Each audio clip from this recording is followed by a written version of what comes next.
एक बहुत बड़े हरे भरे जंगल के दिल में एक लायन रहता था। वो सच में मैग्निफिसेंट था। उसकी मेन सुनहरे सन जैसी थी। उसकी दहाड़ पिडॉन के बीच बिजली की तरह गूंजती थी। सब एनिमल्स उसकी बहुत रिस्पेक्ट करते थे।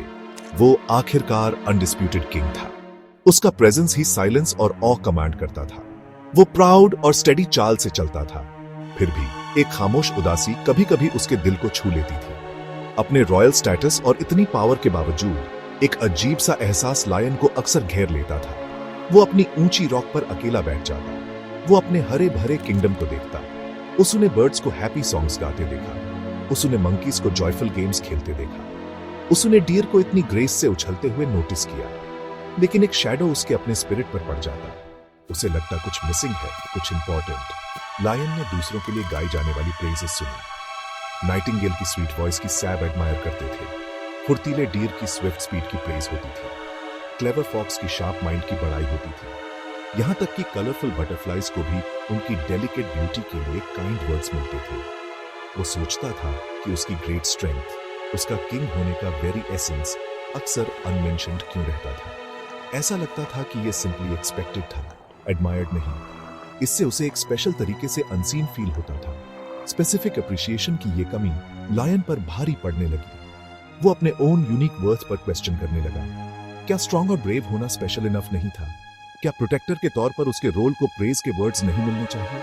ये थॉट्स उसके माइंड में सर्कल करते जैसे किसी थके हुए ट्रैवलर के ऊपर गिर्द। वो एक साइन, एक वर्ड के लिए तरसता था कि उसे भी सिर्फ उसकी इनहेरेंट पावर से ज्यादा किसी चीज के लिए चेरिश किया जाता है। उसके माइटी हार्ट में एक छोटा परसिस्टेंट दर्द होता था।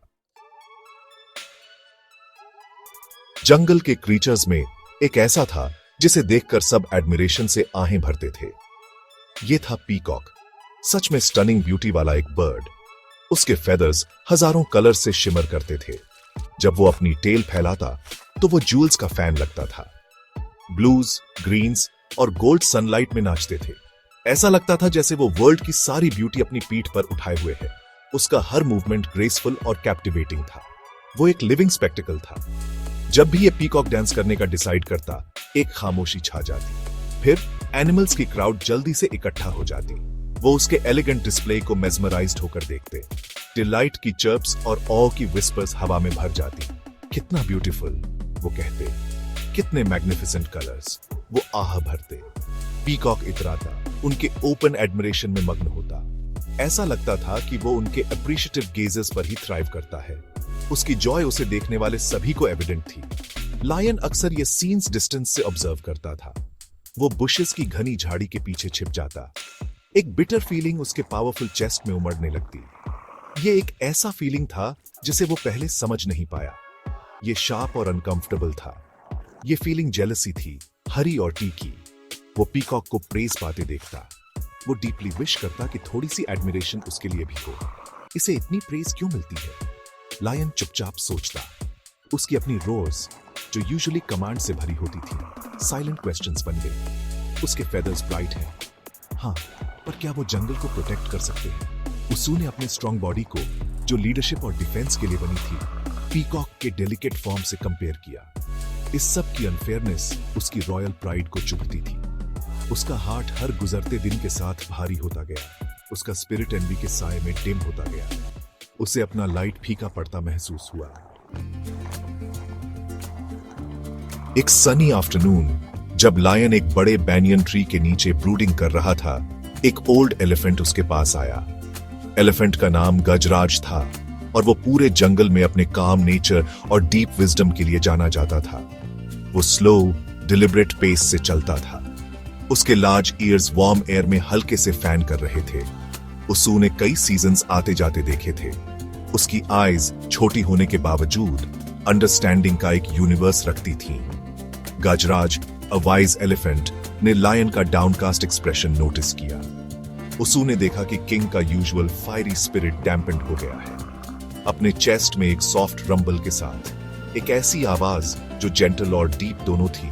उसू ने पूछा, ओ जंगल के ग्रेट किंग, आज तुम्हारे नोबल ब्राउ पर इतना भारी बादल क्यों छाया हुआ है? तुम्हारा सौरव तो सन को भी लेस ब्राइट बना रहा है। प्लीज शेयर करो कि तुम्हारे माइटी हार्ट को क्या ट्रबल्स हैं।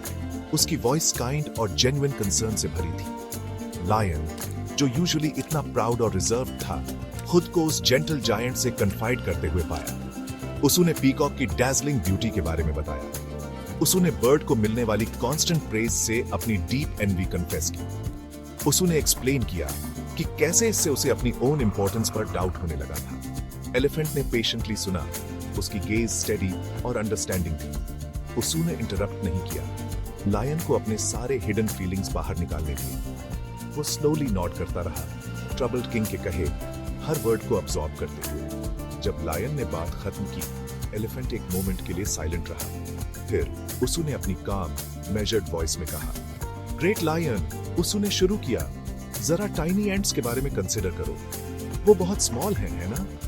फिर उसने डिस्क्राइब किया कि कैसे ये स्मॉल क्रीचर्स डिटर्मिनेशन के साथ मिलकर वर्किंग टुगेदर इमेंस डिस्कम्फर्ट पैदा कर सकते हैं। मैं भी, गाजराज ने कहा, अपने सारे साइज और स्ट्रेंथ के साथ पर्सिस्टेंट एंट्स की एक लाइन से ट्रबल्ड हो सकता हूं। वो मेरे ईयर्स या ट्रंक में एंटर कर सकती है, ग्रेट इरिटेशन पैदा करती है। उसने एक्सप्लेन किया कि ट्रू इंपैक्ट हमेशा साइज या आउटवर्ड शो पर नहीं होता। लायन ने एलिफेंट की एंट्स के बारे में वर्ड्स इंटेंटली सुने। उसने उनके स्मॉल साइज, फिर भी उनके सिग्निफिकेंट इंपैक्ट के बारे में सोचा।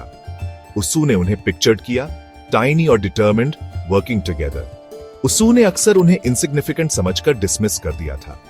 अब वो उन्हें एक न्यू लाइट में देख रहा था। उनकी परसिस्टेंस एक स्ट्रेंथ थी, उनकी यूनिटी एक पावर थी। एलिफेंट के सिंपल एग्जाम्पल से उसके माइंड का फॉग क्लियर होने लगा। उसे रियलाइज हुआ कि अपीयरेंसेस बहुत डिसीविंग हो सकती है। फिर उसने पीकॉक के बारे में सोचा। हाँ, पीकॉक ब्यूटीफुल था, आईज के लिए डिलाइट था। उसके फेदर्स इंडीड नेचर का मार्वल थे। लेकिन लायन ने कंसिडर किया, उसकी ओन स्ट्रेंथ्स डिफरेंट थीं, फिर भी इक्वली वाइटल थी। उसके पास करेज था, जिसका कोई और एनिमल मैच नहीं कर सकता था। उसका रोर किसी भी थ्रेट की स्पाइन में शिवर्स भेज सकता था। वो गार्डियन था, प्रोटेक्टर था, वो जो ऑर्डर मेंटेन करता था। ये क्वालिटीज पूरे जंगल कम्युनिटी के वेल बीइंग के लिए एसेंशियल थी। एक प्रोफाउंड अंडरस्टैंडिंग लायन पर डॉन होने लगी, जैसे लॉन्ग डार्क नाइट के बाद सनराइज होता है। उसे रियलाइज्ड हुआ कि जंगल का हर सिंगल क्रीचर, स्मॉलेस्ट एंट से लेकर लार्जेस्ट एलिफेंट तक, सबकी अपनी यूनिक क्वालिटीज होती है। हर एक का अपना स्पेशल पर्पस होता है। पीकॉक की ब्यूटी जॉय लाती थी, एलिफेंट का विजडम गाइडेंस लाता था, उसकी ओन स्ट्रेंथ सेफ्टी और सिक्योरिटी लाती थी। कंपैरिजन की कोई नीड नहीं थी, जेलसी की कोई नीड नहीं थी।